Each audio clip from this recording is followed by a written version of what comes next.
Nobody wants to go through divorce.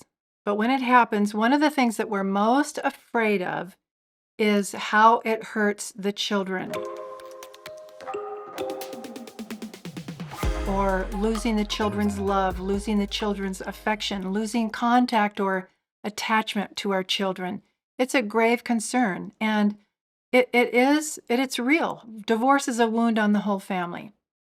When you're dating somebody and they have children from a prior marriage, either they've been widowed or divorced, you want to be careful and observant about their relationship with their children because it can get in the way of a healthy and holy new marriage bond.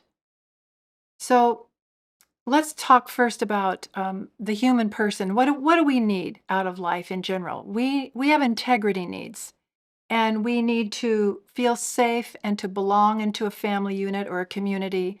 We need to have free will. We need to be good and feel that we're good. We need to have a meaningful mission. We need to have connection with people. It's very normal to get a lot of those needs met by our children. Now, in a normal family and culture, we get those needs met at work and with friends and family and spouse and kids.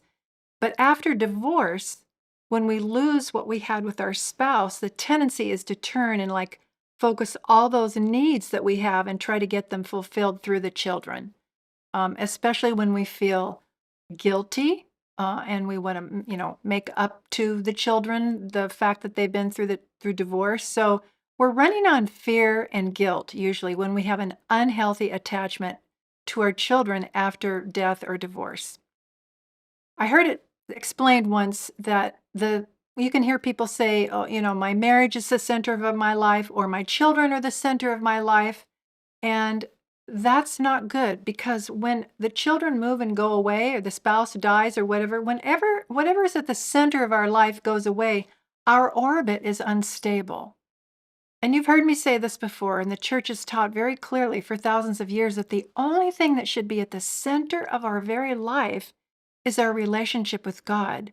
That's our constant challenge as Catholics to live a life where we just don't have God up there in the corner asking us to help us and bless us in all our relationships, that actually He's the primary relationship. And all the other relationships are important satellite relationships. Um, it's countercultural, but this is what our faith has always taught.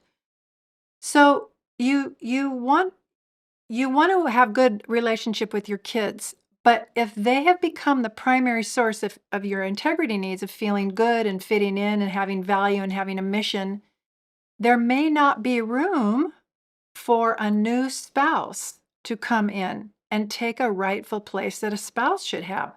A spouse has a different relationship than children or anybody else in the world. After God, they are the primary relationship. The spouse should have primacy of place in a lot of ways in your heart. So you're hoping for that when you're dating somebody. And you want to have that in your own life, and you want to have that open spot for them. It's not that you're getting rid of the kids or shoving the kids off. Um, some people do that though. It's that you're making room for proper order in your life. So marriage demands a shift in those attachment needs and where we get them met. And a lot of times when we're dating somebody and we're not yet married, and let's say that we want to have a fun weekend or go somewhere with our new dating partner, and our kids want to go somewhere, our natural tendency sometimes is to let the new potential spouse off and go with the kids. That's so normal and so natural, but you've got to be intentional about taking a look at that. Do the kids really need you this weekend? Do they really need to go on one other trip? Or can the kids just wait while you go and establish a new life, a new relationship with a potential new spouse so that you can marry the two, you can blend the two in a healthy, holy way? You can have both when you're dating somebody who has children. They can be attached to their kids appropriately and lovingly, and you can hopefully be attached to their children someday soon. but there should be a balance and an order to it where the spouse again comes first. The bottom line is, when we're too attached to our children and afraid to lose their love or affection or our standing in their eyes, we make it impossible to have a healthy, wholly new relationship. So, what are some signs that somebody may be too attached in this way to their kids? Well, if it's younger kids, whenever the kids are over, and let's say everybody wants to watch a movie and your date is over, and um, the kids want to watch the movie and you and your date want to watch another movie. Okay, that might not be the perfect example, but of course you can give in because the kids are only there for the weekend or that short time. Of course, there's times when you give up what you want for the children. Absolutely, absolutely. But not all the time. Another example is we want to go to Mickey D's, we want to go to McDonald's and get Happy Meals, but you and your new dating person who's over visiting with the kids have decided we want to go to an Italian restaurant and have a nice spaghetti dinner. And even though the kids are saying, we don't want to go to Italian, don't always give in to what the kids want. Show your children that you love them and you will listen to them and consider their needs, but sometimes their needs will come second after a spouse. And again, it's a delicate line because you know you're not married yet to the person you're dating, but these are the kind of things I think with common sense you know you should be looking for. If you're with somebody and their children are always the center of attention and they come first all the time, that's a red flag. The person may be afraid to say no to the kids, and, you know, they're pretty fine saying no to you, or they're caught in the middle. You never want to, if somebody tells you they feel caught in the middle, they have some interior work to do because you shouldn't feel caught in the middle. You should know who you are, what your priorities are, who you love, what your values are, and be very clear to everybody on that. Let's talk about some signs with adult children. So there's no little kids and you don't have weekly visitation, but if the person you're dating talks to their kids every single day, to me, that's a red flag. Now, I know that. I got kids. I have adult kids. I love to talk to my kids, but I don't need to talk to them every day. I'm busy. I have a life. And they don't need to talk to me every day.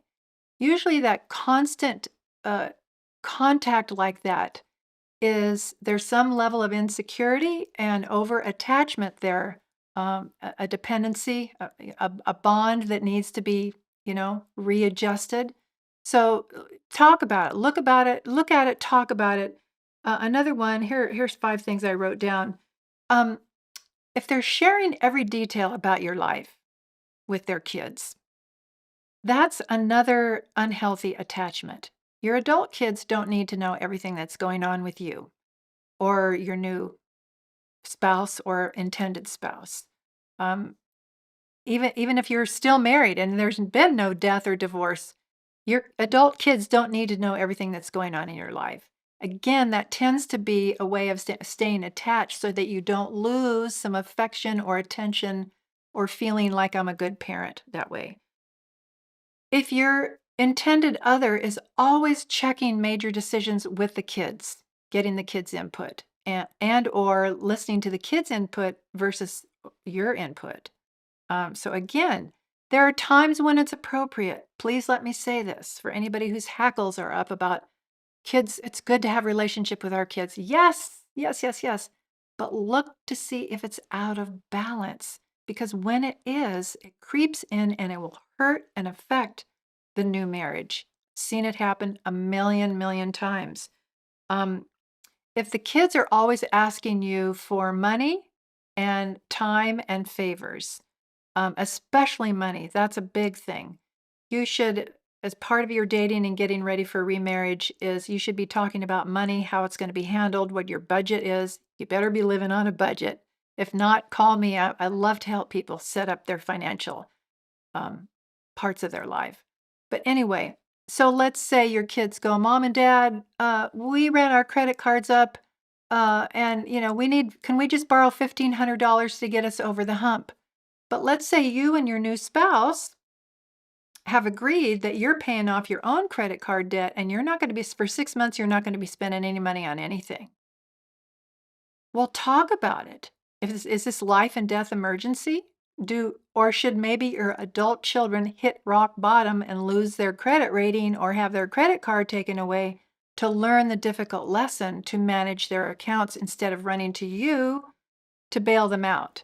There's nothing worse, even in, again, an intact marriage, than one parent bailing the kids out inappropriately and doing favors for them that are not necessary because it's left over from when they were young and we felt so good. I love taking care of my kids. I love cooking for them, giving them money, helping them out, solving their problems. But my role in an adult way has shifted. I'm not their caretaker. I'm still their parent, but I can't be bailing them out to make myself feel good and needed, appreciated, and fit in. So if you're dating somebody like that and you sense that maybe they're a little too close to their younger kids or their adult kids in that way, in that over-exaggerated, out of balance way, then talk about it. Ask them questions. And don't be accusatory, but say, what are you afraid of? That's the bottom line, because I mentioned earlier, this is all based on fear of losing something that you've enjoyed for a long time. What are you afraid of losing? What are you afraid will happen? Sometimes a person feels in the middle and they don't want to be, maybe they were controlled by their ex-spouse for decades and they don't want to be controlled by you. So they're going to choose the kids and you're not going to tell them what to do. Lots of reaction, lots of reaction. I guess you can tell that when you've lost a spouse by death or divorce, you may be carrying some stuff inside of you that needs to be examined. Just go there. Have the courage. Ask God for the grace. Lord, what is it in me that needs some tweaking and some balance? And what is it in the other person that I feeling triggered that we can talk about? Give me the courage to bring this up at the appropriate time and say, let's talk about you and your kids and how I feel when I'm around you and your kids. If the person is completely shut off and they can't hear you or see you, they may not be ready for remarriage. They may not be ready for remarriage because marriage and the marriage bond demands a primacy of place in the heart. And like it or not, this is the way God designed it for men and women. So it's a tricky topic, post-divorce, possible remarriage.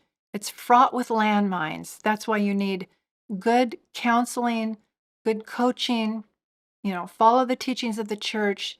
Don't ask just all your friends what they think. Go somewhere good and smart and reliable to get the counsel that you need.